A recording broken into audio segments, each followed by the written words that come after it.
That is crazy that you jinxed Mike Evans today. I didn't jinx it. Everyone's talking about it. You right are now. not ascribing the power, like in a world where it's me on one hand and the substation on the other. Yeah. I am an ant. I am Synergy. powerless. I am irrelevant. The substation's You guys are feeding off each insatiable- other. No, it's a gaping maw of insatiable hunger, and all it yeah. feeds on are Niners tears and injury reports. Yep. It is big.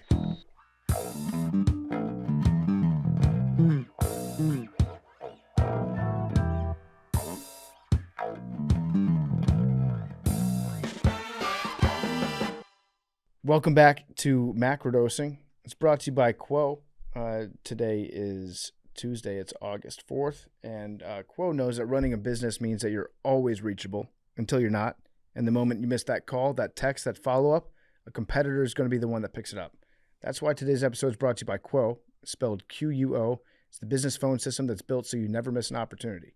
Every call, text, and voicemail lives in one place so anyone on your team can pick up a conversation, see the full history, and they can respond fast. It's the #1 rated business phone system on G2. It's trusted by over 90,000 businesses. Set up in minutes on any device, keep your existing number, and add teammates as you grow. No IT, no hassle. Quo's built-in AI agent handles after-hours calls. It answers questions. It even books appointments so you never miss a lead, even when your team's offline. It integrates with the tools that your team already uses, like HubSpot, Zapier, Claude, and more, helping you save time, stay organized, and spend less time chasing information between systems. Money's always on the line, and always say hello with Quo. Try Quo for free, plus you get 20% off your first 6 months at quo.com/macro. That's quo.com/macro. Okay, we are on nanodosing right now. We got T-Bob. T-Bob's in here. What's up, y'all? What's up, T-Bob? You're wearing the chest T-shirt or the chest almost Chest like button Hawaiian, up? button-down Hawaiian-ish shirt? Yeah, you know. I guess just I pattern fucking love shirt. chess. So That's just- I've got a dog brain where it's like any shirt that I see that has buttons and a pattern. I'm like, oh, it's a Hawaiian shirt.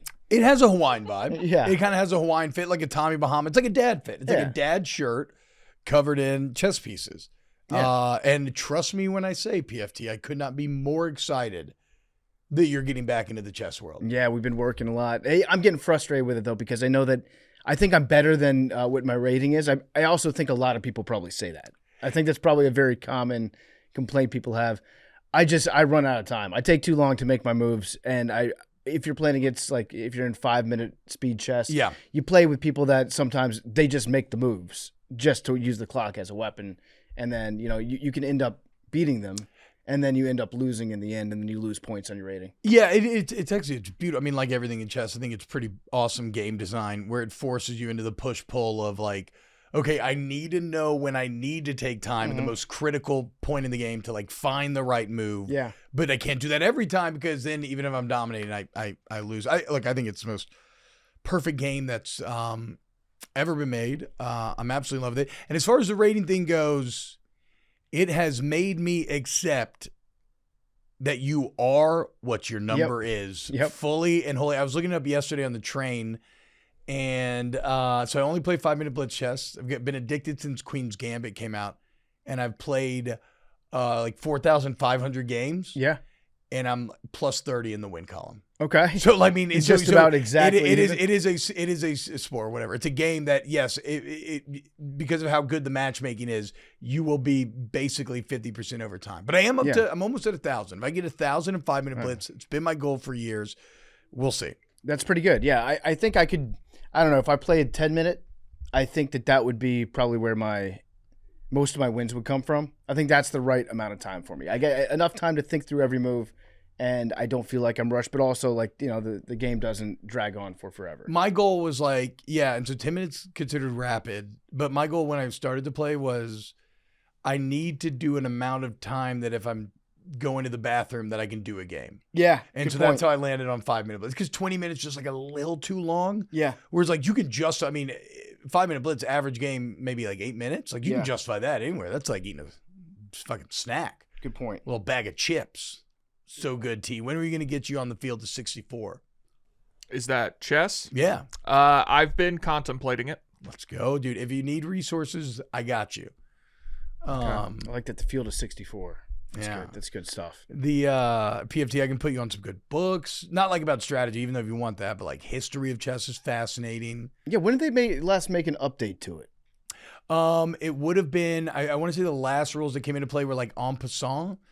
And I want to say maybe like 1780s around there, but fact check me. I'm not 100% sure off the top of my head. I did see on chess.com, after you play a game, it's got like one of 20 facts that it tells you after the game's over. Usually it's like, hey, did you know that chess.com was founded by these two guys? But I've been seeing one a lot recently that's saying that until maybe the 1600s or 1700s, castling took 2 moves. Yeah, there's so like the basic framework has been the same for, you could argue, like 1,000 years. Yeah. But there have been minor changes like that have popped up like now and then. But yeah, that and I think because of that, maybe like games were a bit too slow with the castling thing. But I mean, you think about something like the Ruy Lopez opening is an opening that goes back to a 14th century Spanish monk. That's crazy. Yeah. That's the Ruy Lopez. Like he's a monk that wrote a book on it all the way back then, and it still has. I mean, that opening is still played at the highest levels. That's crazy. I know that Bobby Fischer was a big fan of doing what do you call it, like randomized chess? Oh, so he where you made up Fischer front, random. Yeah, the front row's always going to be the pawns, and then you just randomize the back row. So it kind of takes away from the opening strategy a lot because you don't memorize the first 20 moves. So classical chess, some people think, has a bit of a problem because players are, even though how they memorize things is like a whole different discussion, but professional players are so good at going so deep into these positions. Now they have computers which can help them go even deeper and like figure out that to be a top level world champion level classical chess player, it's a lot of memorization and some of the artistry is cut out of it. So like Magnus kind of burned out on classical chess and he just abdicated the throne basically, right?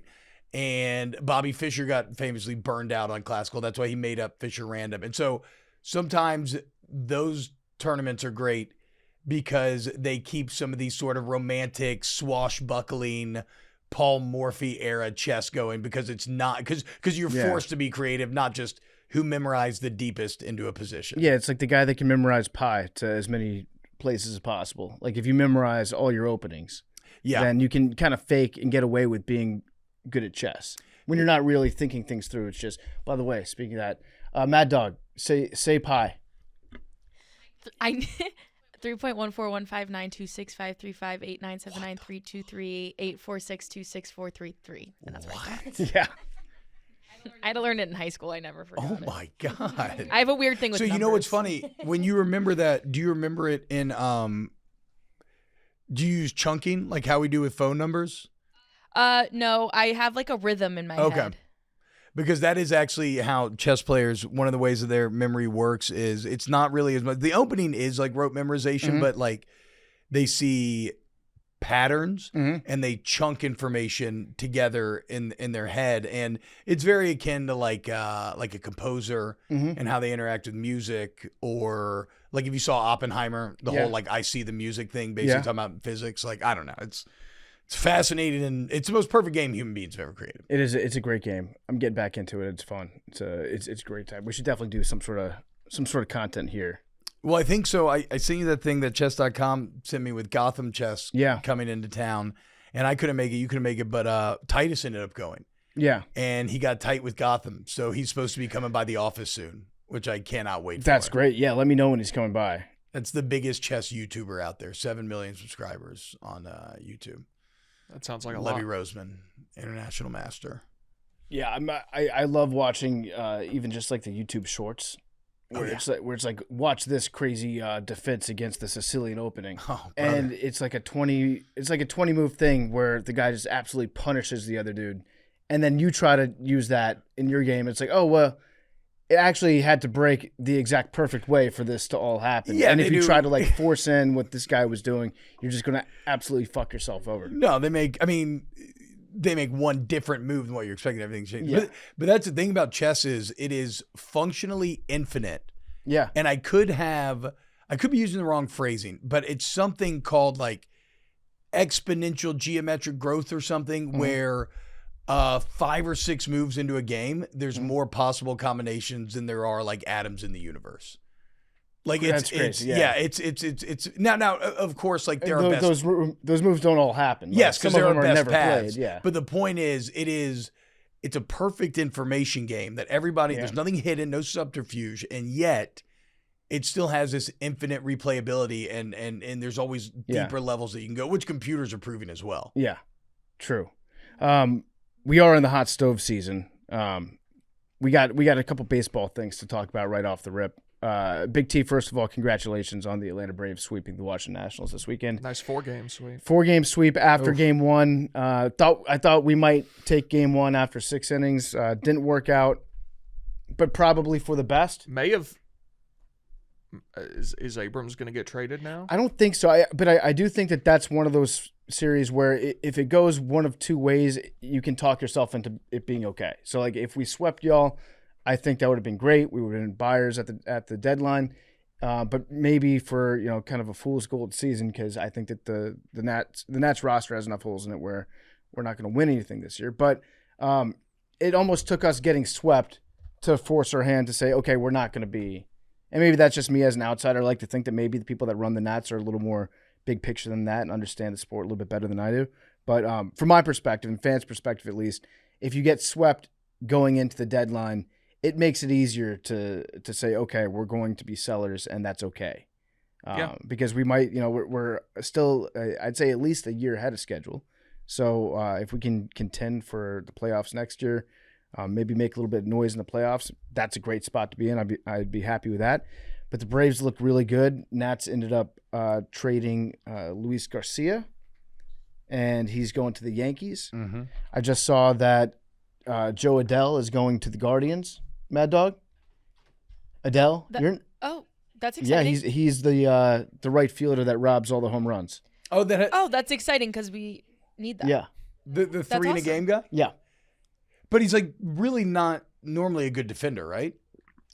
I forget how many he had in his career prior to that night. Oh, but he has other. Okay, maybe I'm thinking wrong. He might not have it. He wasn't known for it until that night. Yeah, that was a crazy night for sure. I was wondering why I recognize that name. I mean, it's crazy because, yes, he had to make all those catches, especially the last one was pretty spectacular. But you also need to have 3 balls hit within like a 10-foot span of the entire ballpark to have a shot at doing that.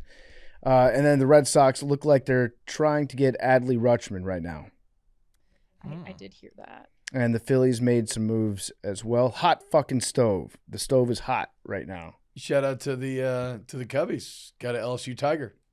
Oh, that's right. Yeah. Kevin Gausman. Yeah. And I got Bregman and Gausman. LSU up, T. Yep. Nice. Looks like the Mariners are getting Taylor Ward. They're trading with the Orioles right now. A lot of shit going on. I don't know. Do you think it's going to be more active today? Yeah, it's the deadline. More active than other deadlines because of the impending CBA? Yeah, I'm not sure. We asked AJ Przynski that on Wake Up Barstool a few weeks ago. He said it has no impact. But I have to imagine if you're trading for a rental that you would like to try to re-sign, that has to impact how you evaluate what kind of talent you're going to give up to get a guy that you're either not going to re-sign, or if you do re-sign, you have the potential that one of the years of that contract is just gone. Yeah. So I don't know. I didn't consider that. Maybe that's part of what held the Brewers back from making a better package for Skubal than what the Dodgers ended up getting him for. Because that seems to be everything that I've read. It seems to be people painting like the Brewers and the Braves is like, you could have done more. You could have stopped this. And you didn't want to go for it in the same way that they did. There are teams that could have put together a better package to get Tarik Skubal, but it would have had a disproportionately worse impact on their future than it would the Dodgers. That's also fair. The Dodgers the Dodgers are that hyper dangerous situation where they combine having the most resources with a ton of skill. Like, it's not just money, right? Like, their farm system is full of guys. Like, apparently they held on to all their top prospects and still had enough top prospects to give to Detroit. The only thing that makes me mad about the Dodgers, and I don't even know how many people know this, is that they have an advantage that MLB handed them when they went bankrupt, in quotation I marks. read about this a little bit. The way they get to structure their TV revenue is totally different than every other team, and they get to, like, that's why they have all this money. There's no rev share or something, right? Yeah, because they went bankrupt. they get to keep all of their TV money, I think. Oh, wow. It's something like that. I tried to read about it too, and I walked away more confused and just thinking to myself, it sounds like it's not fair, so I'm just going to say it's not fair. Right. Yeah. Right. Now, I'm sure if you're a Dodgers fan, you've done your reading, and you're probably prepared for this argument. Sure. You can explain to me why actually it's very fair. It's actually detrimental to the Dodgers. It takes a lot more for them to overcome what the league has put in their way. But I think that the Dodgers also have a position where, they have a lot of talent in the farm system that they can offer, but they also have the very strong and real desire and ability to re-sign Skubal. Mm-hmm. So it's easier for them to swallow giving up a bunch of prospects, knowing that they're going to make a competitive offer that will probably be accepted by Skubal for him to remain a Dodger long term, as opposed to the Brewers might not have that confidence in themselves that even if they trade some guys for him, then they would have a real, like, odds-on chance of retaining him afterwards. He'll join the deferred money club. Yeah. The Dodgers currently have $1.1 billion owed to players deferred all the way through 2047. Yep. I don't know how that's legal. I don't understand this. That's the other thing, too. Like, it's like the Kawhi Leonard aspiration stuff. We're like, how can this be allowed? So I know that some of the more famous deferred money contracts include obviously Bobby Bonilla. Yeah, that's Bonilla. Is the big one. Scott Boras famously told a lot of his players to stop taking the deferred money deals. At least the way that the Nationals were handling it, they gave a bunch of deferred money to Strasburg. Mm-hmm. And so we just got done paying Steven Strasburg. It was like the Bonilla deal. Too, I think. Yeah, and Scherzer. It was kind of like the Bonilla deal, but obviously not as long running as Bobby Bose was. But for those, it was because there was a TV rights deal and money that was tied up between the Nats and the Orioles that was promised to the Nats that had not been released by the Orioles yet. So it's like we were saying, this money will be there. It's an escrow. We have to get it out. Legally, it will be ours, but we can't pay you all this up front. So it was a literal cash flow. It was a literal cash flow issue at that point. That got resolved, but Scott Boras he did not like his clients doing that type of deferred deal. When it comes to the Dodgers, obviously he does not have those same concerns. It doesn't appear. No, I don't think the so. Nats paid Max Scherzer $15 million every year from 2015 through 2027. Whoa. Mm. So next year he still gets $15 million from the Washington Nationals. And then how many years he's been gone from the Nets? Like, how many years did he make $15 million when he hadn't been there? Since 22. Damn. Yep. So that's good business. So Skubal is going to be a Dodger. The Dodgers are going to win the last World Series in Major League Baseball history. And then that will be that. They'll destroy the game. I guess that's why we play it. Congrats to the Dodgers. T, can you help me out here? So, like, Freddie Peralta goes to the Rays, and apparently the Rays just have, like, magical coaching or something where people are just assuming, like, he's going to be fixed. Like, the Rays are remarkably good at player development. Yeah. So people just expect that Peralta's going to re-find his own form and old form in Tampa. I don't.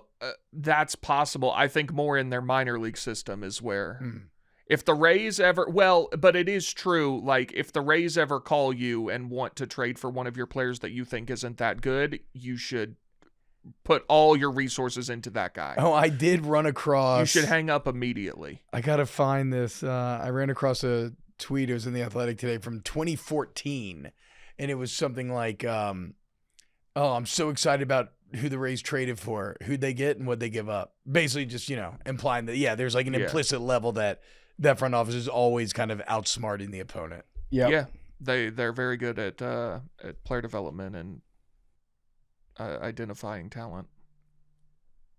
Shout out Kevin Godman. I'm very excited. My sister and my sister's in town with her family. They're in from LA. They're all massive Dodger fans. Yeah. And we've been planning to go to the Dodgers-Cubs game tomorrow for months, and now we get to see Skubal. That is pretty cool. That's fucking gonna be so sick, dude. Skubal and Wrigley, are you kidding me? Yeah, that's a pretty sweet deal. Pretty sweet, but you know what's gonna be even sweeter is like what if the Dodgers lose?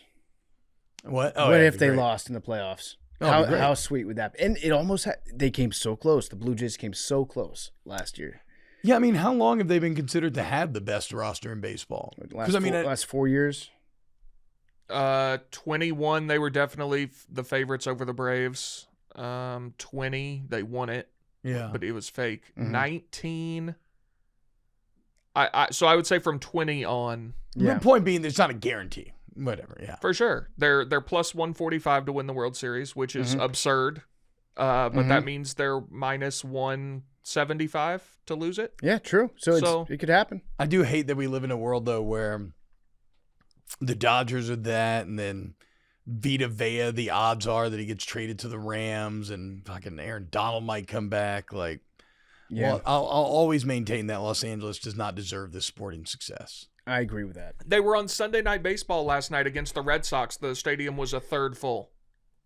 I thought LA packed out the Dodgers games every time. No. Well, it is a massive stadium, but no. Oh, damn. No, I think the Lakers have real fans. They've got a lot of fake fans too. Yeah. But there's some diehard Laker fans. I think there's some diehard Dodgers fans too. There definitely are Dodgers fans, yeah. Right? But there's they can't have all of it. But the Rams. The Rams. People don't care about the Rams. You kidnapped the Rams. You stole them. Kroenke, the oligarch, stole them away from St. Louis. And Tom Dundon's probably going to move the Blazers down to L.A., give them a third team. Disgusting. Now, I am seeing that the Dodgers are number one in attendance this year. Yeah, but they got some real fans. I saw last night that place was half empty. People probably just saving up their money trying to time out the Skubal stars. Right. Go to those games instead. Yeah, so congrats to the Dodgers, I guess. Also, before we started taping, T-Bob was saying that he saw something online about Mike Evans and a possible hamstring. That was a fake report coming out of training camp. I'm not saying this to embarrass you, T-Bob. Out of Richard Johnson NFL, which I know Dick Johnson. Yeah. You got to block those accounts. Oh, I don't mind him. I just, But then you get got. Well, but we weren't on air, right? So it was like you were asking about it. Yeah, we did our due diligence, it. and we immediately found it out. But I'm bringing it up to say that I think that the training camp troll post accounts are at an all-time high, and they are all-time dangerous with how good a lot of the Photoshop skills have gotten with different AI programs. It's tough. It's tough out there. It is. You got to keep your head on a swivel. You know what? It's training camp for bloggers too. So you got to have your head on a swivel. Make sure you're not getting got. Everyone is going to get got this offseason at some point. I can promise you that. The videos are looking too realistic. The Photoshops are looking too good. They know exactly the buttons to press to hit everyone's confirmation biases. So just keep your head on. That's a long way of me saying I'm probably going to get got. So when it happens to me, I'm pre-showing you grace. Oh, okay, yeah, that's a good. Okay, right? So you're establishing Look, guys, grace is okay. Yeah, exactly. You can't. I already told you it's going to happen. Yeah, it's going to happen. To me. Now, but again, it is on the heels of the Ricky Pearsall news, right? Which isn't Substation related. It's more just mismanagement because they chose not to have surgery at like the team doctor said not to. But man, the Niners, dude. Was it you who was tweeting about the Substation just looming larger and larger? It looks like it gets closer to the field every single video you see. It gets bigger. They're adding on to it. It's crazy. That the most recent videos that we've seen coming out of the Niners training camp, it's almost like they're going out of their way to feature the Substation, which if you're a social media employee for the Niners, it's smart. If your job is to like maximize interaction and engagement, and then in turn you sell ads and sponsorships for various videos to your corporate partners. If you want to goose the numbers, which they do, they will make sure that the Substation is in the background. Dude. I'm telling you, they're like feeding into it now as a team, which is, I guess, smart in the short term for what they're trying to accomplish, but also if the injuries start to pile up again, you're going to be told to stop featuring the Substation. I'm sorry. We're getting some fantastic memes out of San Fran as well. Kyle Shanahan in the Mitch McConnell AI hospital bed. Did you see that one? Yeah. That one made me that one was very funny. Is today the deadline for the special election? Yeah. Oh, it is. So we're gonna find out. Is he alive? So we could have some news on Mitch. Yeah, what happened? Everybody was saying he was dead, and then I mean, the governor of Kentucky not is a word. like writing strongly worded letters, being like, "Hey, I've worked with Mitch for the last 20 years. We've had a good relationship. You guys need to tell me if he's alive." Well, today was the deadline for there to be a special election for the remainder of his term. So if they announce tomorrow, oh yeah, he's dead, then they just appoint they get to somebody. choose. Okay, yeah. Whereas if he had died 3 weeks ago, then there would have been a special election. So there's like a dark world where they're keeping him alive just so they can legally say that. I mean, they've put out the same picture twice that looks suspicious at best. The one with the Asian woman? That's his wife. Yeah, that's AI, right? Like, well, there are two of them. Oh, okay. The first one, if you look, there is that day's Washington Post just enough in the frame that you can see the picture to tell it was from that day. But then I thought it was like when you zoomed in further on the paper that the writing didn't match up or something. No, it was real. I think that part was real. Oh, wow. Okay. I stand corrected. My bad. It's crazy because I think it's fair to say the man cannot talk, right? He cannot communicate effectively. If he can, he hasn't. At some point, he would have said something on camera. They would have had him say something if he was able to communicate verbally. Yeah, I would say that. That would make that stands to reason. That's like a lot. Yes, that stands to reason. I don't think that I'm going out on a limb by saying that. No. I think that that's pretty clear. So he's alive, maybe technically alive, and he can't talk, but he's still a senator and one of the most powerful 10 people in the United States. That's crazy. It's crazy. It's crazy. That he's like, he might be like literally incapacitated. And then I feel like Trump has always been a comedic tour de force as of late, knocking on Graham's coffin. You see the Pearl Harbor line about Japan. The double tap on the when coffin. He's standing in the doorway on Air Force One, he delivers bangers. Like that's his. He had two that day. Did you see the one about ABC? Might as well be like a brick wall behind him. He's at the comedy club. Did you see the one he talked to the reporter about ABC? No. He goes, "Okay, what's your question?" I think it was a woman. She goes, "I'm so and so from ABC." He goes, "BBC?" She goes, "ABC." He goes, "Oh, that's a shame. I like BBC much better." Like he's got hits. He's the funniest. He is funny. He is. But the Japan one was incredible. Bars were very good for Japan, except for Pearl Harbor. Okay, here's what the governor of Kentucky had to say. I know there are lots of folks wondering about the significance of August 3rd regarding a potential Senate vacancy. I want everyone to know that this date has no legal impact on my options should there be a vacancy this year. Worth a reminder right now, there's one less vote for the SAVE Act, Trump's war with Iran, or the potential replacement of a Supreme Court justice. So he's saying that the statement or the theory that that something happens on August 3rd does not impact what the governor can do to name a replacement for a senator. Yeah. So he could still, in theory, I guess he's saying he could do an election or maybe appoint? He could appoint, yeah. Okay. Mitch does not look healthy. Yeah, so that's Andy Beshear is a Democrat. Mm-hmm. So why would they have wanted him to appoint someone anyway? Why would the Republicans? They don't. But I thought that was the whole the talking point of the special election was that they delay so that they could don't have an election so that it would just be somebody that's appointed. But would he not then appoint a Democrat? He would probably appoint a Democrat, yeah. So then that doesn't make any sense on the special election theory. Yeah, I don't know what the timing is. I don't fully understand that. This Beshear guy, I don't know anything about him just besides the fact that my friend Matt Jones likes him. Matt Jones, Kentucky Sports Radio, likes the guy. And my theory is that if you're a Democrat that gets elected in what would be considered to be a strong Republican-leaning state like Kentucky, you're probably a good guy, right? Same thing if a Republican is elected governor in like a Democratic stronghold. I would think that those are the kind of people that know how to at least talk to everyone. Yeah, I mean, we had John Bel Edwards for 2 terms in Louisiana. Now, part of that was like the Republicans were not putting up good candidates, but he did a pretty good bipartisan job of working in a situation that wasn't always very friendly to being on that side of the aisle. Yeah. What else we got going on today? Big T, you sent over a couple of things in the sheet I want to get to.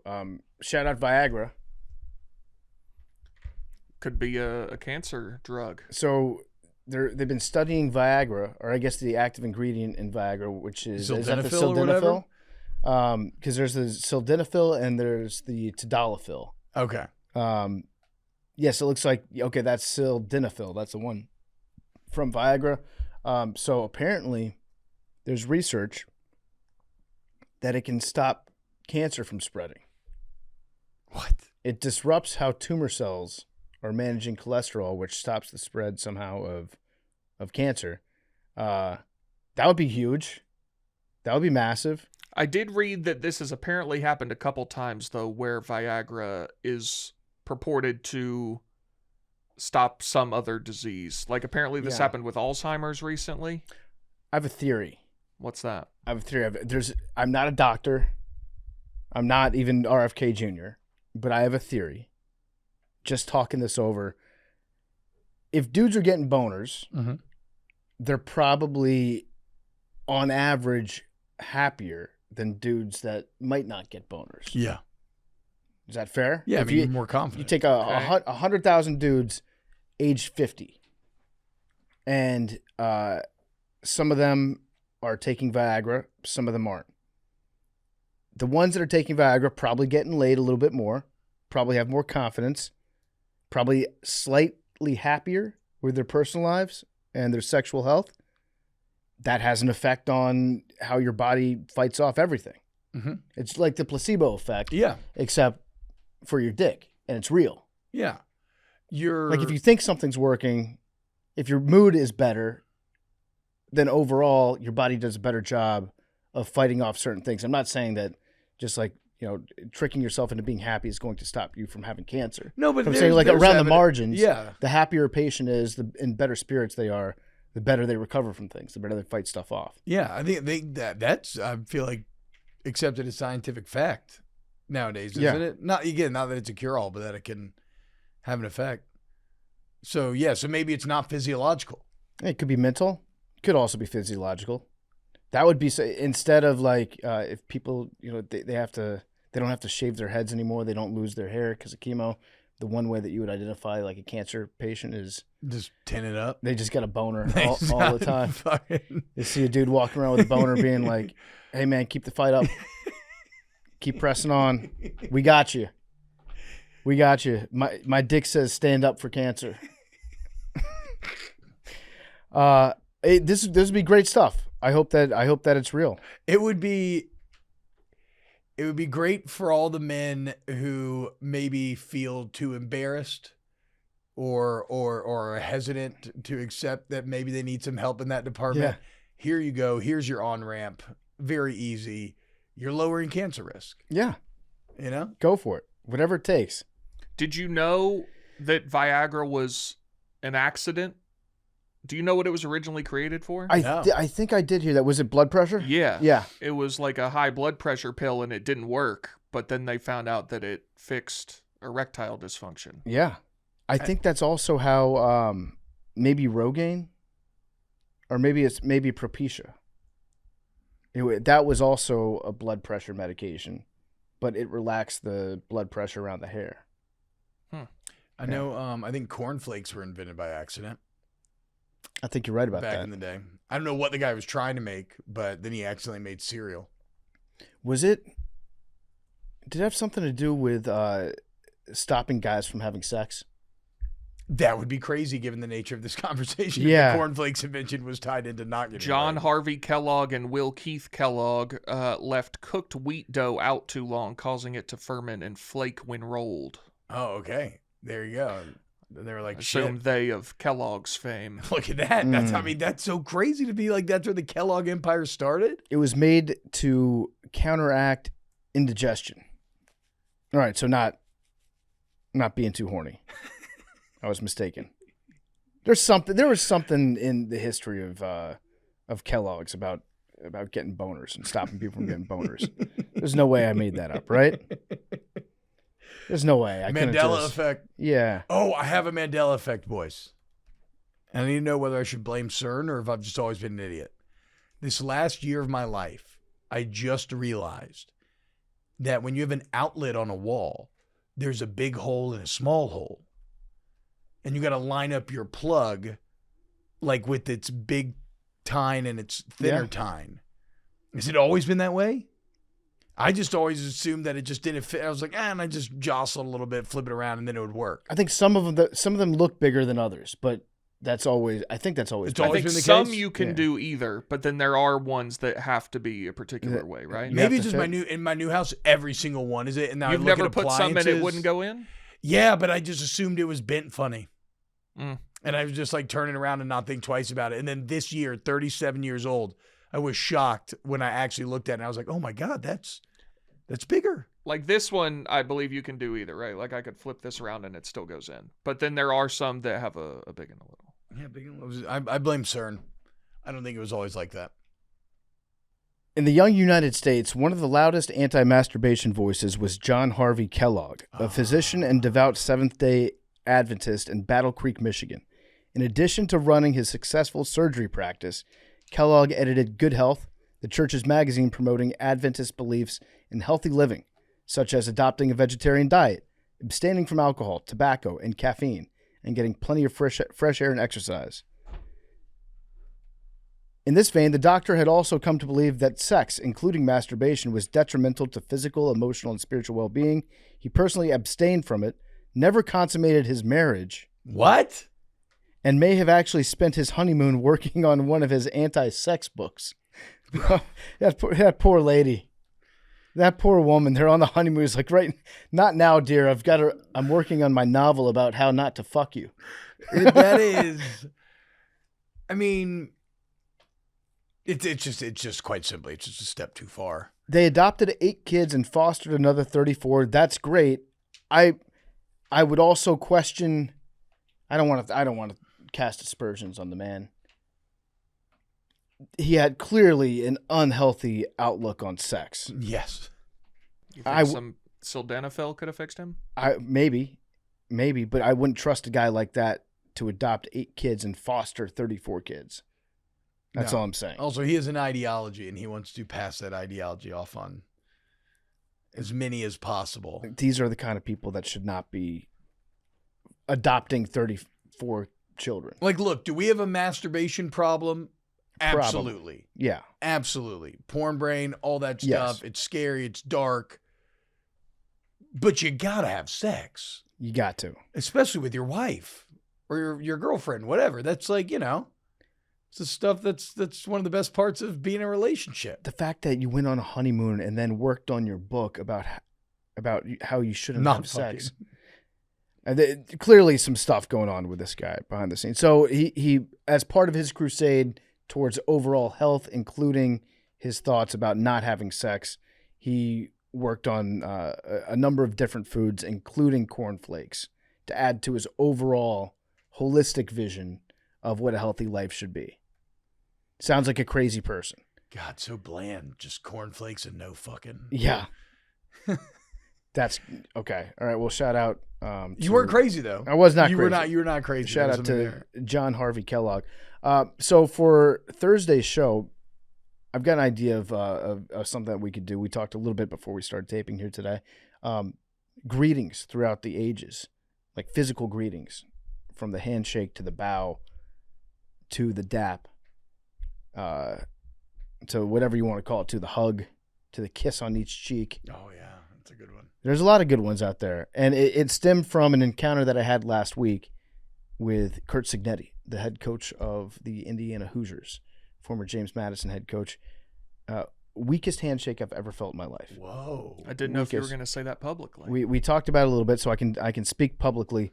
Big T, do I have your permission to demonstrate his handshake on you?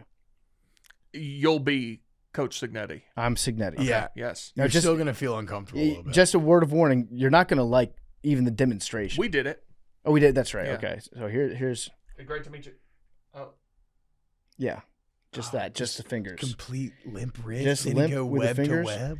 no web to web, and apparently it's his thing. He's known for it because I talked to some other people that have shaken his hand. They're like, yeah, he's not a. So he's aware of it. I don't know if he's aware. I think he just doesn't care. It's just like that's time I could be spin coaching ball.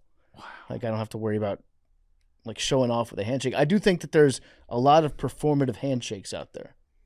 That's a more common scourge. People that intentionally grip too hard The Yeah. worst. to demonstrate. Yeah. I've heard that you really squeeze But another man's it hand. works, though. I do view that person out. Wow, that was a show of strength. Yeah. Well, I so- guess it depends on if the person is like, if you already view them above you going into the interaction or not. Yeah. Because like if some like 20-year-old kid came up to me and tried to big dick me, I'd be like, get the fuck out of here. But then if it's like a badass football coach or something, Yeah. then I'm like, oh, okay, yes, of course, sir, yes, sir. I want to number one, I want to see if Indiana goes to the White House. Have they been to the White House yet? I'm not sure. I want to see what that I what that handshake looks like. did they? I don't I'm recall. looking it up. Because you know I assume they would have done it Yeah, already. May 11, 2026. do we have any footage of the handshake between him Let and me Signetti? see. Because I mean, you know, Donnie T likes to do a certain type of handshake. So I'm curious if Sig brought the juice for that one. It says they shook hands. Let me see if I got a video here. Wait, so what is Trump's handshake? I mean, Trump he'll pulls grab, guys in for like 30 seconds. He'll grab and then he'll pull. Oh, okay, He yeah. like jerks you off balance, and he a little won't bit. let you leave. Jerks you off? Yeah, well, yeah, he'll grab. He'll put a hand on the shoulder sometimes, and then try to pull you off balance closer to him. Yeah. Is he still doing McDonald's for the champions, or have they gotten away from that? I don't know. I don't know what they treated the Hoosiers to, but I do think that it's also a Saban thing, which I've heard that Saban doesn't have a great handshake either. Wow. So I don't know if he learned it from coaching with Saban for that long. Probably not. I think he's just not really a handshake guy. Doesn't spend too much time thinking about it. I'll tell you what. When I was slinging cars, I sold used cars for about I'd say 8 months right out of college. You'd get a lot of people coming in that would try to really, really squeeze hard on the hand, like to show they're going to be in charge of this interaction. And my move was just always when that happened, just be like, "Whoa, that's a hard handshake." Like I'd shake my hand afterwards, and I'd be like, act like it hurt, and like kind of like it's a joking way of calling them out. Yeah, I'd be like, what the And fuck are you doing? they'd feel like a little self-conscious that they tried to break my hand in front of their wife or girlfriend or whatever, and then we'd laugh, and then we get to move forward. That's the only way that you can manage somebody that goes in like real hard. You just have to either one, go harder, or two, just be like, damn, you have a really firm grip, dude. Yeah, That's you crazy. because then you make them feel like a fool. Yeah. Because like, But you're also complimenting at the same time. Yeah. So it's somewhat of a win-win. So yeah, Sig just really just puts it out there. It goes limp. And my theory is that that's the reason that he didn't get a head coaching job until he was 50. I wonder if back in Because you know that people that are in charge of those hiring decisions, like all things being equal, if you've got the worst handshake they've ever felt, it's a major red flag. you would be more inclined to go with the other guy. That is so funny about Sig though, because it is at odds with his entire persona, Yeah. which is this brash, don't give a fuck. No, I think it Alpha fits type. in. Really? Because he He- doesn't give a fuck? Yeah. Oh. He doesn't dilly dally and Oh, yeah.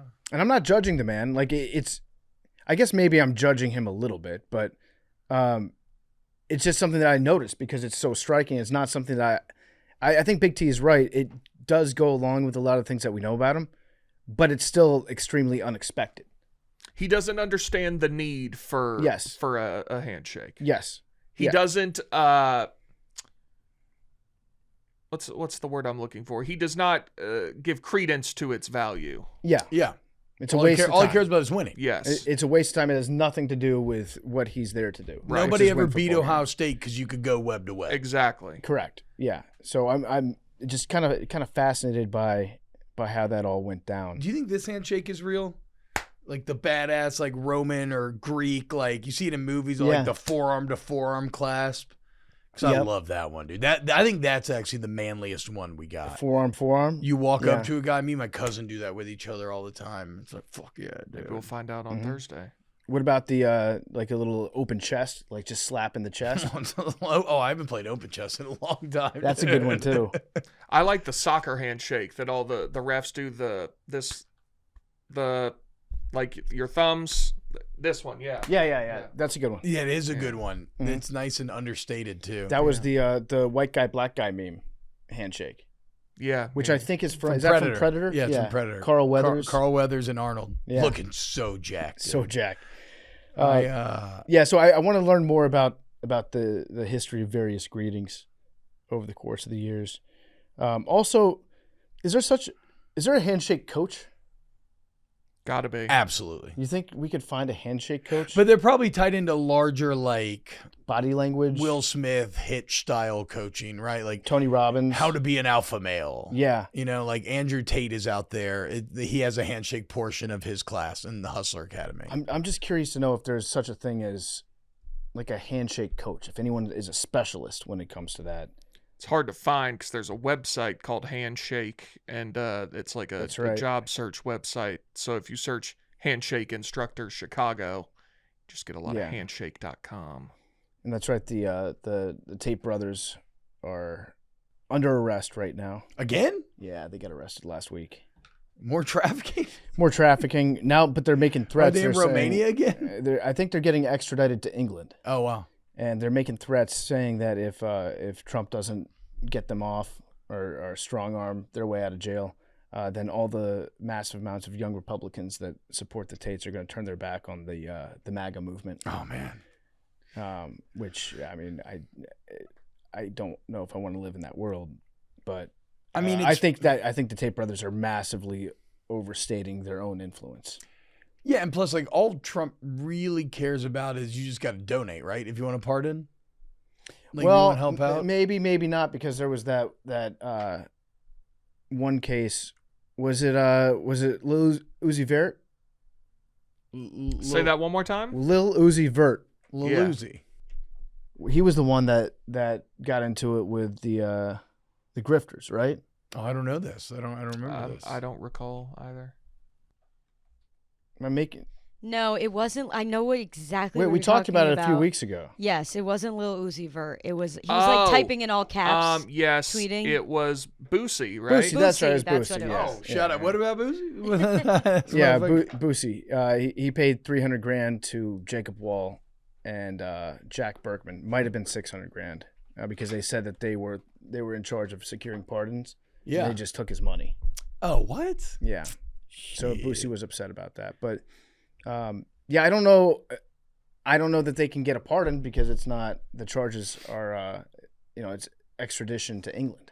Yeah, And- this is not in the jurisdiction. And then he's also got some Romanian charges that are still being looked into. But at this point, I think if you're defending Andrew Tate after everything that he said publicly about what he does, like you just are willingly turning a blind eye to everything, to some bad. Like, he's admitted all the bad stuff that he's been accused of.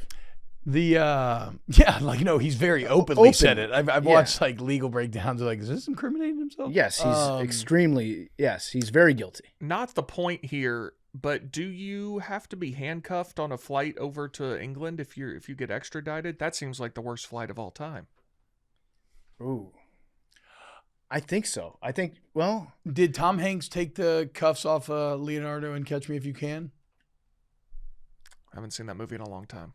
who would be in charge of securing that extradition? Is that Interpol, or would there be somebody from the UK that comes over? I would imagine it's English, police or something. Inside the United States, it would be U.S. Marshals. Yeah. And they don't fuck around. You're staying in the cuffs. Yeah. But I don't know what it would be. I feel like he'd probably uncuffed him for the flight, if I had to guess. What if something goes down, though?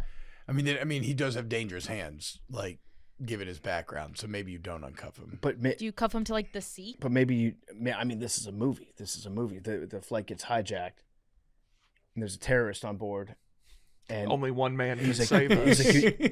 look at me. You need to uncuff me right now. You need to look at me. If you want to see your family again, uncuff me. We've had our You differences. need to uncuff me. We've had our differences, It's like a female hijacker. He's like, get me out of these cuffs immediately. I'll take care of her. Yeah, so I guess hope that doesn't really come back to the United States anymore. That'd be great. Shout out Con Air. Yeah, I've never been a big. No, I've always hated Andrew Tate, but it's not politics. It's just the effect that he has on vulnerable young men. Yeah, who thinks that he is the voice of reason of who they should be and who they should aspire to be. Although we unfortunately we are allies in one of my great thought experiments, which is, would you rather sleep with the least attractive woman on the planet or the most attractive man? And he said most attractive man. He basically is like, it's gay to have sex with an ugly woman over a hot dude. Or like, okay. which I kind of agree. I think if you choose the female option there, I think that is like a little odd. And if you're Andrew Tate, you can say all the shit that you want to say. You can still declare yourself to be like the head of the manosphere and give rules out to impressionable kids about like what it means to be a man. And you can be as misogynistic as you want, but you can't actually do the whole sex trafficking. Can't traffic women. And sexual assault and potentially another word that starts with R, allegedly. You can't do any of that stuff that makes you a complete and utter scumbag that deserves to stay behind bars. So you can still talk all you want. You just can't do the bad stuff. There's a cynicism nowadays that I find myself falling prey to where all crime is legal and nothing matters. So every now and then, if this follows through, every now and then when an actual bad person gets put away for an extended amount of time, I do take some. It's a boon. I take some pleasure. We still got it. Yeah, a little bit. Still got it. A little bit. The rule of law is back, baby. Like you hear about somebody actually getting in trouble for financial crime every now and then. You're like, okay. It's nice. Even though if I was the one that would get in trouble, I'd be like, what the fuck? Yeah, why am I the only one? Everybody else is out here doing whatever they want. Big T, you sent along a advertisement today for a brand new personal assistant. Yeah, did you watch that? Orchid? I watched it, but I didn't have the sound on. So can you explain to me what Orchid is? It seems to be some new AI product that will... It was kind of just an all-encompassing, hey, do this for me, do that for me. But the ad was a husband who forgets his anniversary and seems very aloof. He's like playing video games. He doesn't care. And the wife tells Orchid, like, hey, remind him it's our anniversary. Tell him to get me flowers, this, and make him think it was his idea. And so then the AI is going back and forth between the husband and the wife, and then they both show up at a restaurant that night, and she pretends to, like, not know that he didn't know it was their anniversary. Yeah. And it was just like, what are you advertising exactly for your product? Like, this seems like a really shitty existence. Yeah. That doesn't sound fun. That's what they wanted to a terrible relationship forward for their product. It's like the plot of If You Like Pina Coladas, except if there was no mental work done by either party involved. That's the other massive problem. I mean, that is the massive problem. There's just no thinking. Yeah, just to do everything for you. A computer puts an ad in the classified section, one targeted towards you, the other targeted towards your wife. And then you end up going out to dinner trying to cheat on each other, and it's the other person. I mean, you weren't here for with the AI talk that we had last time I was on here at PFT, but I'm pretty down about it all still. I'm pretty doomed. I sent you that YouTube video which kicked it off, and then I read that book. If anyone builds it, everyone dies. So I'm still looking for. I need pro AI sources here to try to balance my view of it, because right now I'm pretty down. I've been thinking more. I go back and forth too, T-Bob, but I've been more up on it recently, and I think the reason why is I just keep reminding myself that the people that run these companies are massive dorks, and the human element will get involved at some point. And whether that be like they get into little pissing matches against each other and they make mistakes with their business because they're thinking more about like the other person, or if it's just like their inflated egos that are compensating for something that they've been trying to chase their entire life. that could inevitably ruin whatever project it is they're working on. And also just like at some point, everyone gets sick and everybody dies. Yeah. And that's what their biggest fear in life is like, because they know that too. It's like if I could live forever and work 24 hours a day, then this AI engine that I've been dedicating my life to will take over the planet and I'll have infinite resources. But they know they too will die. They too will get sick. Yeah. I think about that a lot. Like, let's say we figure out eventually how to like create a digital consciousness that is like a perfect replica of your brain, and then you can like live on a server. Mm-hmm. But would you ever, and your body as it exists now, would you ever actually believe that you would transfer over there? Or would that just be a version of yourself waking up in the server that believes it is you? But like this one, me here, am I like functionally? Is there a difference? Does it matter? I don't know. I think you would just believe that it was you, but it wouldn't actually be you. But no, it's again, it all goes back to guardrails and the fact that we grow AI, we don't really create it like a building, and so we don't understand how it evolves, and we're just summoning an alien that's smarter than us and better than us at all things. And now I will say this, even in some of the doomer stuff, they do say like, okay, but if we can maintain alignment, that's the key word, can stay aligned with human interests, then we enter a utopian age. Yeah. Then we have like universal basic income. We're traveling through the stars. Like, every Star Trek future comes to life, but just a big if. And that's when Elon, I guess his whole premise is that his company one day will be worth more than the entire world because it can unlock travel to other worlds and then get their resources as well. We got to make von Neumann probes just to prove that we existed. Have y'all ever looked up von Neumann probes? No. What Does that sound like something we've looked up? I would think maybe macrodosing covers a lot of ground. Yeah, I guess. I'm not familiar. They're just like space drones that are the theory like that are self-replicating, and so they just like could fly to like an asteroid and like mine materials in the solar system, and they create more of themselves. And so it's just a way of like having proof that intelligent life existed and propagated throughout the universe. It's actually back to the Fermi paradox thing, which we discussed a little bit, is that there isn't anything like that out there is a bit surprising. that we know about. Yeah. Yeah. Okay. Yeah. No. I got to look more into these things. So it would just keep replicating itself for forever, and then every replication that it would make would just its only mission would be to replicate itself. Yeah. That sounds like it would inevitably lead them to just like possibly take over other worlds with life and exterminate all the life. Well, I think in like theory, for like human expansion, you would have them like preparing the way, like right, like it could go and it could build buildings or whatever you would need for when humans would arrive at the planet, whenever you could like eventually get there. Okay. There's a very fun. What are they called? The Bobaverse? I've read like 4 of it. It's a very fun sci-fi series that deals with all the, where like one human consciousness gets put in a von Neumann probe, and then he basically ends up infinitely scaling and replicating himself throughout the entire cosmos. It's pretty cool. That sounds interesting. Yeah. It's fun. Do we have voicemails today? We do. All right. Also, shout out anyone that discovered macrodosing through the Hunter Biden interview. Oh, yeah. Hope you guys like it. Stick around. Donald Trump Jr. has an open invite to come on the show. That was probably the biggest piece of feedback I got was PFT would shit himself if Don Jr. wanted to come on the show. No. We have a long-standing policy. If you've ever listened to the show before, if you are a current congressperson, you're welcome on the show.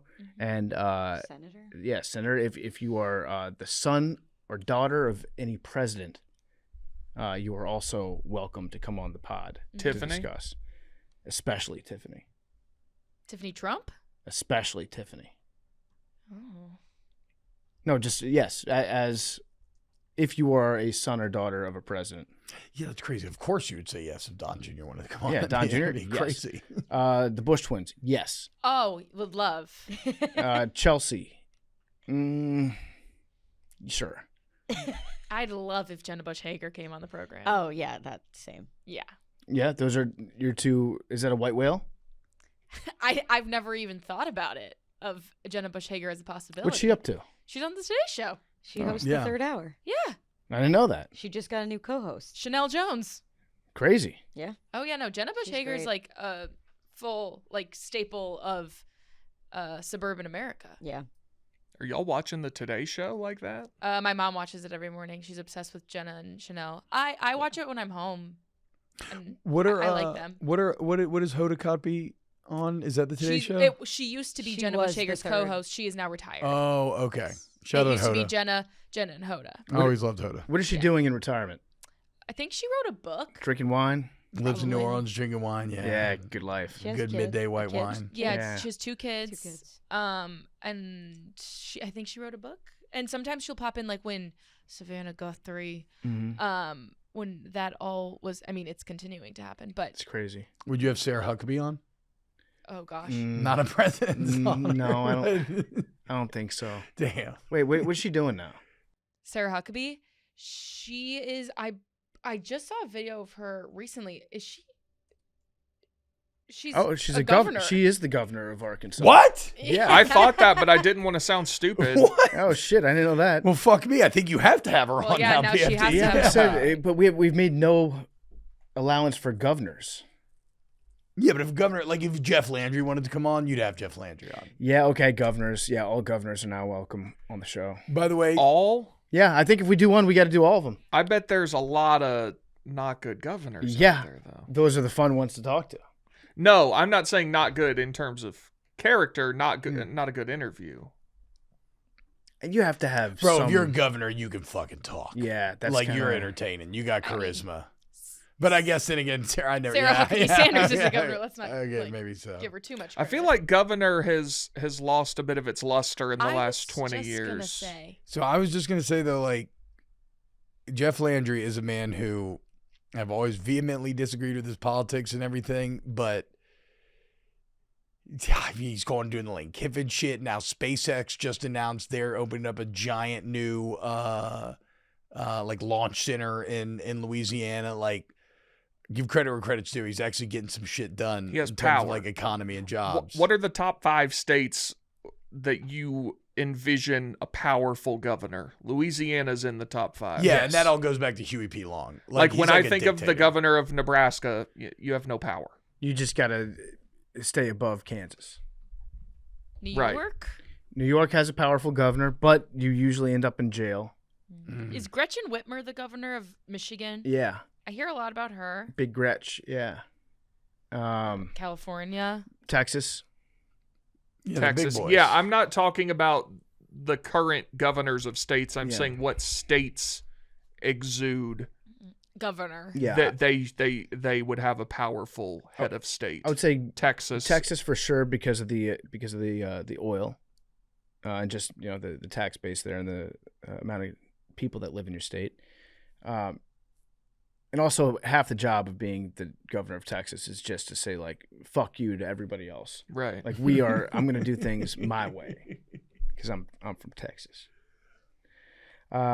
Florida would be one. I was gonna say thinking- Florida. I mean, Georgia's probably up there, no T? Or is the governor of Georgia? No? I don't know. Georgia doesn't have that same energy to me as those other southern states. I think Massachusetts, maybe Rhode Island has a little bit of that to it. Rhode Island? Rhode Island. Explain that if to you me. you look up the history of Rhode Island and their politics up there, in and around the Providence area. They've got a lot cooking up there. And they got a lot cooking up there. I don't want to say too much. First state to make menopausal women a protected class. Did not know that. Learned that from the Real Housewives of Rhode Island. They Is it Real Housewives of Rhode Island? how do I So put good. it That's about good the TV. good So people good. from Rhode Island? They got a nice, closely knit family up there. They do. Yeah, they're a very powerful family in Rhode Island historically. In my head, governor also equates to like hurricanes. Yeah, because you're doing emergency response. Yeah, like emergency response. Like Florida, Louisiana. Also, like the word plays better in the South. Like Governor. Governor Landry. Yeah, the governor's here. It's a little bit different than like, oh, governor. Yeah. I also Hi, I'm Governor Schmidt. You had a lot of Sarah Palin in that. I think the farther away from the federal government you get, the more powerful the governors are. Like, Yeah, that makes sense. Physically. So Geographically, you're saying. Yeah, like the governor of Virginia. Yeah, you there's a lot of stuff that you have to be in charge of, but you're not looked at as being like You're not super big dog, powerful. yeah. I guess you could try to like big dick people in Northern Virginia when it comes to like the government employees and contractors that live in your state. But yeah, the further you get from it, it becomes like that becomes your president, like the governor of Idaho. The federal government's not really coming into Idaho that much and telling them how to do. No, their he can business. probably do whatever. The governor of Idaho, that's like their sovereign land. Was Kristi Noem governor of one of the Dakotas? She was. I forget if it was north or south. I want to say south. Wyoming sounds like a state where the governor is swinging it. Yeah. Yes. South Dakota. South Dakota was known. I believe so. Let's do some voicemails. So if you're the governor there, your husband gets giant tits. Yeah. Hell yeah. Cannons. I mean, who among us, though? Okay. I've thought about what it would be like. To have To have- big boobs? Yeah, dude. It'd Hooters? probably be so sick. I don't know. Yeah. Grass is always greener. Yeah, kind of a hassle sometimes. Not that I'm saying for me personally. Grass is always greener. I've heard stories. I've heard from sources. Mike Evans does have a quad strain. What? You've brought that hurt onto him, Tebow. No. Don't put that on me. That's the Substation, guys. Very clearly the menacing Byzantine steel complex that overlooks their practice fields. He was not practicing today with a quad strain. We'll get back to macrodosing in a second. It's brought to you by Reese's. There's something for everyone when it comes to Reese's.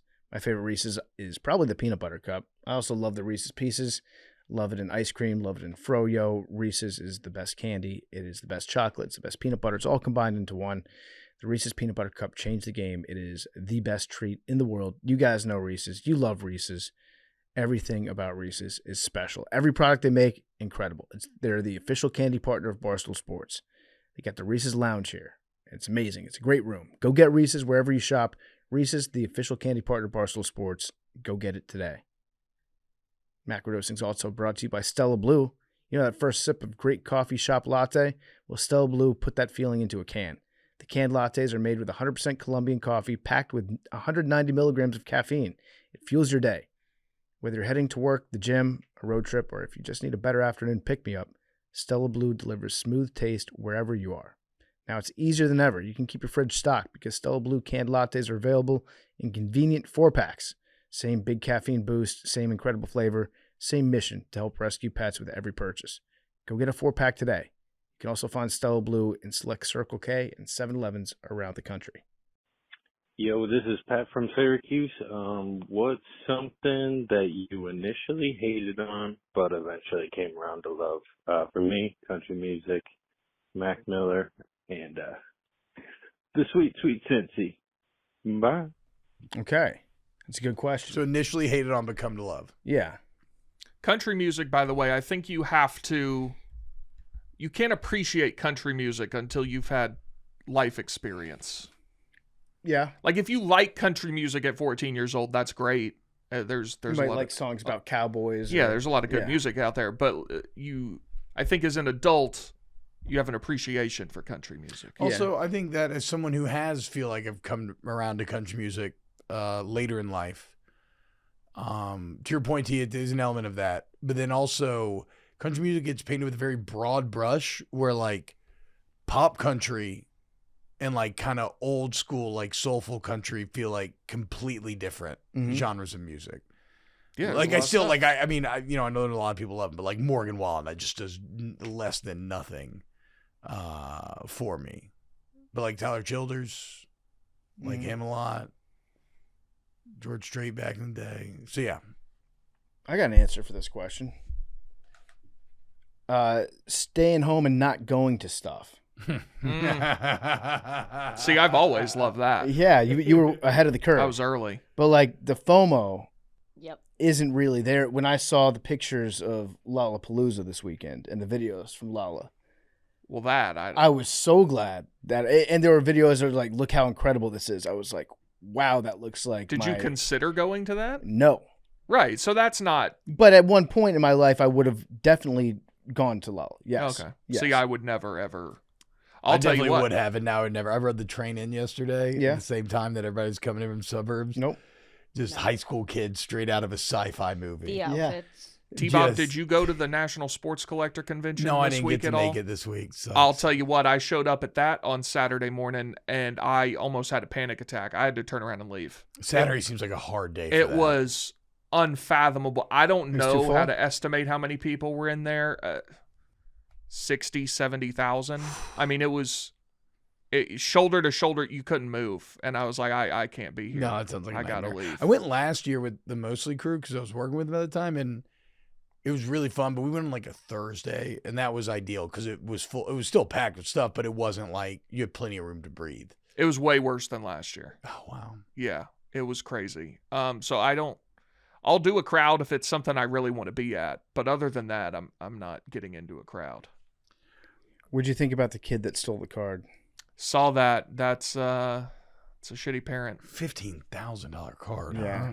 Like that's I crazy. did find I mean, there are guys with just incredibly valuable cards just sitting out. Like I actually did find myself thinking like it's kind of crazy that nothing gets stolen here. You had like a Lord of the Rings like belongs to me. What No, I would what never if do I it. Took it. But I did think like Did they catch the kid? they've got him on tape. I don't know if they got it back. Or Obviously, not, the but- father should be the one that's punished for it. But yeah, it kind of shocking that you could just reach in and grab it. yeah. And then there's a $15,000 lot of stuff that's not even behind cases. Yeah, it's crazy. I would not want to go to that. Would not want to go to Lala.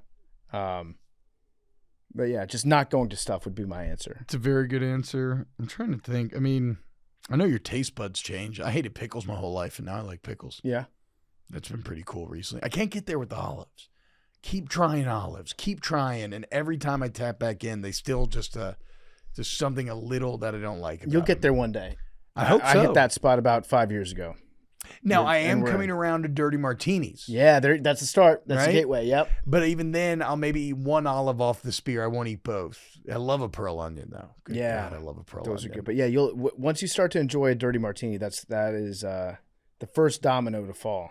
Oh, I know. Okay, I got one. Like chores and yard work and like stuff around the house, like projects around the house. I don't know if it's like fighting off an impending sense of doom, or there's so much responsibility as you get older that there's something about the kind of manual labor, turn your brain off, lay this mulch, Yep. Weed some shit, Yep. that becomes a really nice respite where you escape your brain for a bit. I agree. I've hit that spot recently. I saw you fixing. Wait, you were doing handiwork, Golf cart update. man work. Golf cart update. So the beef came out a couple weekends ago, and we put about day and a half, 2 days into trying to fix the golf cart. I talked about it a little bit on this show. Ended up having to call an adult, a golf cart repair company, to have them help out. So they picked up the golf cart, they towed it to the place that fixes them, and then I went and I picked it up from there on Friday, and I still had to like reinstall the seats and like a lot of the cosmetic stuff, which is just basically like screwing a bunch of stuff in. So I did that. But the good news is, even though I had to pay a bunch of money for them to pick it up, fix it, we were like 99% of the way there. Like y'all had done a pretty good job. We did a much better job than I thought that we Let's had done. go. We spent about 2 days working on it, and then it just didn't work. And we were like, well, we fucked this thing up. And we had no idea what was wrong with it because we thought that we had done the exact right thing. So the mechanic that worked on it walked me through it as I was picking it up. He goes, yeah, you guys did a pretty good job. You installed the battery correctly. You installed the solenoid correctly. You installed the motor controller correctly. You even soldered and wired a bunch of stuff up to the front, and that was all perfectly fine. There were... Oh, you did soldering. Yeah, there was let's two go. wires that was supposed to go from underneath the dash down into the solenoid, which we didn't know about. That was not part of the instruction. and it was not part of any of the YouTube videos that we'd watch about installing this Damn. thing. So we just had no idea about Yeah. it, and there was no way for us to know that thing unless we had, like worked on it for a long time, which is, a pretty big reason why maybe you should hire somebody to work on something for you because they've done it before. But yeah, I was at very least happy to know that me and the Beav were not far off. We did a pretty good job. That means you correctly soldered. That's huge. Yeah, correctly soldered, correctly installed, correctly mounted. We did a lot of stuff right, and it was just that one thing that was wrong that made it inoperable. But yeah, now it's working. But like that day and a half that we spent working on it nonstop, that's that was fun. It was fun. Probably fucked my back up a little bit now that I'm thinking about it. But we're back. We're back from. I changed a light bulb in my headlight one time, and I felt like a NASA scientist. Yeah. I mean, I've never felt so accomplished in my entire life. Yeah. You get the ratchet set out. Oh yeah. You'll be feeling good. Mad Dog McKenzie, anything you guys would like to add to something that you came around on? We did talk about this on PMT. We did a draft last week of things you hated when you were a kid that you like as an adult. I took spankings. I did see that in the clip. draft. That made me wildly uncomfortable. I mean, I'm not. I've been pretty clear. I'm not a S&M guy. I don't have a spanking kink or anything like that. It's just I thought it was a funny answer Yes, that was for a the good prompt. answer. Yeah. No, I think FOMO is a big one. Like when I was in college, I would have to go out. Like I'd be like, oh, I'm missing. If I don't go out, I'm missing the best thing ever. But like this weekend, it happened where I was out and I left a little bit earlier, and I had I wasn't thinking about it at all. I was like, I'm fine to leave. You get older, you just get more comfortable and confident in what you want to do. Exactly. And you stop worrying about like, oh, well, maybe if I did this thing that I don't want to do, I'm going to be missing out on fun that other people are going to be having. The only time I get that is on vacation. If I'm in my hotel room on a vacation, I'm like, shit, I'm wasting the vacation. I got to go do something. Yeah. But That I don't makes really, sense. but I don't want to do anything. Yeah. But I you have feel to. like you have to because you Yeah. traveled all that way, and Right. yeah, I get that. I would say similar to T-Bob, like cleaning, like how cleaning my Yeah. house. Yes. Such a girl answer. Mm-hmm. No, it feels so good. But I do like a Sunday reset every week, and Oh. it genuinely, like if I don't do it, my whole week is thrown off. Like I have to just start at square one every Sunday. So I'd say that, and then like coffee is. I feel like the big Also, one. yes, that's It's just like for me. growing into having to drink coffee every morning. Mm-hmm. But yeah, those are my big two. Coffee's the best. Yeah. Really is. I started drinking yerba mate What is yerba? this weekend. You've seen it like in a can It's like before, the South right? American thing. Have you Are seen it you in a having can? like the actual mate where it's in the cup with the powder? Yeah. Billy Football used to be on that. I know. So I saw Pochettino drinking that, but which by the way, Back. re-signed. He's back. Let's go. I was off, and then when I saw resign, I'm like, I'm fucking back Get in. back Let's in. go, Poch. I just think back to that Paraguay game. That was pretty cool. I think the Australia game was cool too. Yeah, I agree. And I even think the 3-2 loss to Turkey wasn't bad considering. Yeah, we were playing with all of our backups at Yeah. that point. Yeah, it was just we had we shit the bed against Belgium. I don't know. And Belgium's the only one that scored a goal against Spain. I think it's fair to say that some of that's got to be on the coach. If Yeah. you come out completely flat like that, some of it has to be on the coach. But there's also some staggeringly poor individual play in that game that you can't chalk up to coaching. Now, It's just, we do got to find a keeper these next 4 years, though, we boys, can do right? We can do that. Like, do we have any We prospects? need to pick somebody right We now, can do it. like a failed training camp receiver or something, George Pickens. Get their ass to Europe. and just be like, we're gonna pay you a lot of money. You're gonna be a goalkeeper. And I'll just say, like, out of respect for George Pickens, I'm not saying a failed receiver. George Pickens would be a problem in goalie. Yeah.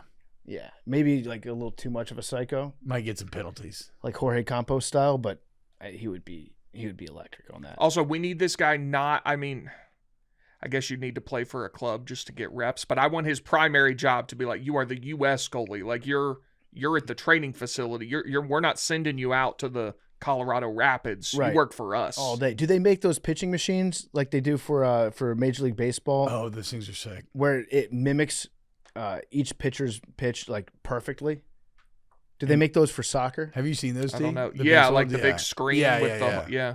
Because if so, I would like very much to have a goalie that spends like 12 hours a day just taking penalty kicks. We need. Why? That was supposedly Matt Freeze's specialty. Was I know how to stop penalties. Yeah, Harvard doesn't matter. No, but I'm saying like just to have that on deck. I don't care about penalties. Learn how to handle the ball and be able to kick it. Yeah, Do we that'd have be fair any too. young goalkeeping prospects that are in Europe? Because I know I know it's a little highfalutin, but like MLS goalie just reads as red flags to me. Yeah, I mean After Tim what we Howard grew up started. on. He started as MLS. Yeah, but I mean, he spent forever in Everton, Yeah. right? Like a decade plus. Yeah. Let's see, best U.S. goalie in the world now. I'm show me seeing hockey. Gaga Stonina Yeah, hell yeah. and Gaga. Diego Cochin are at Chelsea and Barcelona. Okay. Okay, Gaga. Gaga? Gaga Stonina. I mean Gaga Stonina. Put that Are guy. you Slonina, excuse Are me. you kidding me? Get Gaga Stonina stat. Now, is he definitely on the U.S. or could he go somewhere? It says American soccer player. Born in Addison, Illinois. Okay. Oh shit! I go to Addison. That's where my favorite theater is. Nice. Yeah. Shout out Gaga. Yeah, he went from the Chicago Fire to Chelsea, back to the Fire. Then he was loaned to Barnsley. I'm not seeing where he's playing right now. Yeah, how's this guy doing? He's 22, so it seems like if he was any good, he could have been on this team. Yeah. Well, All right, hey, Gaga Slonina, if you want, and if it exists, I'll try to buy one of those machines that just shoots soccer balls at you all day. You can work out of the Barstool office. You just have to do 8 hours of penalty kicks a day. and you have to do a combine twice a year. Yeah, that's it. Whenever we do the company combines. That's all you got to do. Have my people talk to your people. It seems like these guys aren't that good. Oh, The other guy shit. was on the Barcelona B team, and then he got loaned somewhere else. I'm telling you, we need to just pick somebody in the next 6 months and be like, you work for the U.S. men's national soccer Yeah, team. that's all you do. I just love, is goalie the biggest, I don't want to say only, because I know that's probably wrong, but is it the biggest position that we've got in sports where you're allowed to get really pissed off for having to do the thing you're paid to do? Yeah. Like the ideal goalie game is to never be involved at all. But like anytime they have to make a save, it's never like, it's rare, not never. It's rarely like, Cussing fuck guys yeah, out. I did it. It's more Yeah. like, fuck you, what the fuck are y'all doing? Yeah. How the fuck did you let him get that shot off? No, I'm having to work. Get Yeah. out of here. I think there's some other positions that you could see that happening, like a cornerback, like breaking up a deep pass. But in their head, like the second that happens, they just become all about celebrating that they just broke up the deep pass. Like that's what a goalie should be about, right? It's like they stop a breakaway and then they do the seatbelt. Yeah, like they're like, I'm the fucking man, but instead they're like, what the fuck? My teammates suck. Or I guess it's more like a guy comes in on a breakaway and they miss the shot like 10 feet high of the net, and then the goalie does a seatbelt. That'd be so funny if like after a corner came up with a big pass breakup, instead of celebrating, he immediately got mad at the safety for not being over the top like he was supposed to. Yep. I think coaches get that way sometimes. Oh yeah. Coaches will get that way if they have to like really dial something up. Yeah, goalies, they just, because you're taught to be a field general. You're taught to like be in charge of everything out there. So a lot of times if there's a shot on goal, it's because something broke down, and then you think that in your head you have to just go rip into a guy. I mean, I'm sure there's footage out there, but like not a single seatbelt goalie celebration this entire World Cup. I didn't see it. That'd have been so fucking sick if It'd be somebody had great. stood up and just. Yeah, I used to think it was a sword, Me too. the seatbelt one. Sheathing Yeah. the sword. Yeah. Well, Trevor Bauer does that, and it's a sword. Yep.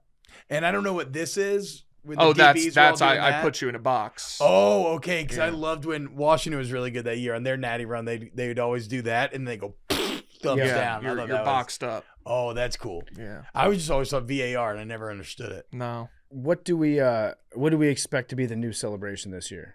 Last year we saw the rise and the proliferation It's of this. That was last year. Yeah. There was that one last year. Also the fake hamstring injury. Mm. Did you see the fake hamstring route coming out of camp today? No. Which just is a dirty play. I can't remember who it was, but I just saw it right when we were starting the show. A receiver they were doing one-on-ones, and he fakes a hammy so the DB completely stops, and then he runs by him and scores and starts celebrating. Which, like, in practice, you got to save that for the game. You can't put that on tape. Yeah. Right? Yeah, you like, can't. You work that in the shadows, and you save it for when you need it most. Mm-hmm. Which, it worked to perfection, but, like, that could absolutely work in a game. He should have never agreed to do this. This DB's so pissed. Oh, too. the DB just stopped. Yeah. That's a great route. Oh, if that happened in a game, that would be the most electric play ever. Also, I feel like defensive backs would just go head hunting that guy. Oh yeah, or maybe knee hunting. You're kind of breaking you are breaking a little bit of a code right there. Yeah, that's kind of like taking advantage of like Zeus's law, breaking Zeus's law like in Odyssey. Yeah, could a cornerback do that? No, because receiver ain't stopping. Right, like a receiver's gonna run his route regardless of what the guy in front of him does. If the quarterback falls, great, whatever. Like I guess it could be the corner could fake a hamstring. The safety knows that the corner's going to fake a hamstring. Yeah. Then the safety comes over the top immediately. Oh, so the receiver thinks he's wide open and he like flashes. Yeah, his the arm receiver up. puts his arm up. Hit me quick. This guy's fucked up. Oh, and a then little bait. Safety comes in. Now you're getting dangerous with it though. That could also go very wrong. Maybe if you were like a pass rusher, you could maybe do that to like an offensive tackle, but I don't think you'd have the time. Unfortunately. Maybe not. But like offensive tackle to me and cornerback are like the same position in a lot of ways. Heart attack? Fake a heart attack? That'd be funny. All right, we got another voicemail. What's up, Macadosing crew? My name's Carson from the Lafayette, Louisiana area. Oh, what's 22 years old, and just wanted to come on here and kind of get y'all input on the dilemma I'm going through right now. So, just some backstory. I live alone, full-time job. I'm a surveyor, so I have a girlfriend, not in school. You get it. So, me and my girlfriend, we've been dating for a little over 3 years now. We're both serious about this. Like, we've had talks about getting married and having kids and all this, and I mean, we're committed to each other. But recently I've been seeing a lot of people that I know around my age or even younger. We're all having babies and getting houses together and doing all of this, and it just makes me feel like I'm behind. Makes me start stressing, thinking I'm not doing something right. But I just wanted to see, like, when was the time where y'all started to, I don't know, just kind of like grow up and, never mind, fuck this. What an ending. All right. I hope he's listening. Shout I out know. Lafayette. The first part is more. It sounds like something's happened recently in his life where he's thinking maybe he's dropped the ball. Didn't he say 22 though? Yeah. Yeah, dude. You are a baby. Yeah, you're doing okay. You don't have to be grown up yet. Also, like, I thought people nowadays were getting together like later and later and later. So it's interesting to hear a 22-year-old say that, and maybe that's a bit of Southern culture. Shout out Lafayette. Yeah, it's the For Southern sure. culture. But I mean, I don't know. I got married at 23, but me and my wife been together since 16. But like, we didn't grow up. Like, we just spent all of our 20s basically, I guess, getting like as blackout as possible every weekend. And then I think around 28, we're like, all right, maybe let's dial it back a little bit. And so I don't know, be close, but. I think this kind of relates back to like the FOMO thing. Like when you're younger, at least for me, I was like, oh, I'll be married. Same, like 23. And now I'm like 30 and I'm like, couldn't even imagine being married with kids right now. So I think it definitely comes with like age and maturing and realizing like, no, you're kind of on your own timeline, not everybody else's. Yeah. 22, like, there is no being behind at 22.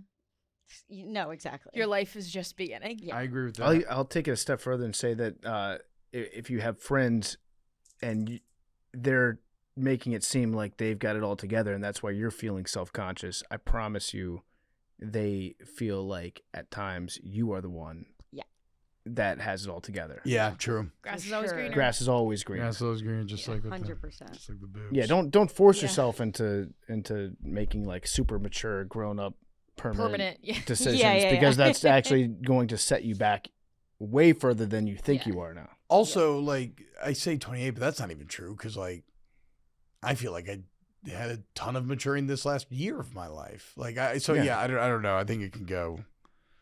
I think it's an eternal path. Yeah, with no timeline. That is crazy that you jinxed Mike Evans today.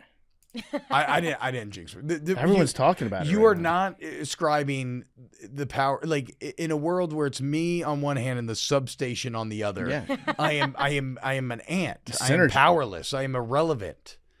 The substations. You guys are feeding off each other. No, it's a gaping maw of insatiable hunger, and all it feeds on are Niners tears and injury reports. Yep, It is big. it's big. You got to see it in person. I know y'all got to see it in person. It's crazy. It's crazy big. All right, let's do another voicemail. One more. Yo, what up? What up? This is Neil from Northern Virginia. Hell yeah. Wanted to know, like, what's a piece of wisdom or something profound that, like, you've heard or read that kind of stuck with you? For me, it's something that I read, like, in this book. It's called The Boy, the Mole, the Fox, and the Horse. And it's just like a book that they like talk about their adventures. But in this one part, the boy is like talking to the horse and says like, I can't get through here. Like, I'm not going to be able to make it, blah, blah, blah. And the horse is just like, okay, you can't see yourself going through here, but can you see your next step? Because that's all you got to do. Like, if you can see your next step, take that next step. And after you take that step, take your next step. And that really stuck with me because, you know, it tells you that, like, sometimes, like, the future can be blurry and you kind of can be at in a point of your life where, like, you don't see a point forward. But if you can see, like, the very next step, that's all you need to do. And then after you take that step, you take the next step. So, yeah, just wanted to see, like, what's some wisdom somebody's dropped on you or you've heard. But, yeah, I'll shut up and keep listening. Love you guys. That's a good question.